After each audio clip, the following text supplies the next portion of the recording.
Pencipta Nur Kalam, kitab suci tiang Quran.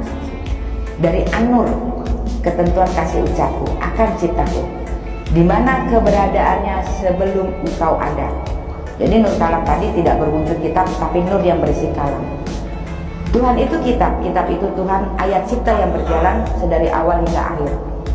Diri adalah kitab, kumpulan ayat, suratan takdir baiat Tuhan, di mana kalam yang berjalan wahyu penyelamat, dan diri sebagai penyempurna ruhul yang berjalan hingga kembali kepada penyusun kitab.